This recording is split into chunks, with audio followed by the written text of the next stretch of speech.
Yeah, sabi nila mahirap daw kapag malayo, kapag bihira. Pero para sa akin, hindi lahat nasusukat sa lapit ng katawan. Minsan nasa tibay ng puso. Mahirap ba magmahal lang hindi mo laging kasama? Pag walang yakap, walang hawak, walang kita sa mata. Pero para sa akin, hindi doon nasusukat ang halaga. Kasi may pag-ibig na buo kahit malayo ang isa't isa. Hindi man tayo palaging magkatabi sa daan, hindi ibig sabihin nun humihina ang nararamdaman. Kasi ang tunay na samahan, hindi lang sa physical, nasa tibay ng tiwala. Kahit malayo, tahimik ang paligid. May mga gabing sabik, may mga umagang kulang, may mga oras na gusto lang kita agad masilayan. Pero sa bawat lungkot, pinipili kitang unawain.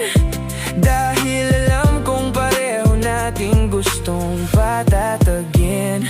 Hindi man madalas ang pagkikita, kung totoo hindi agad nawawala. Kahit gaano pa kalayo, ikaw pa rin ang pinipili ko. Hindi hadlang ang distansya kung ang puso ay totoo. Ang pag-ibig ay nananatili kapag tiwala ang bumubuo.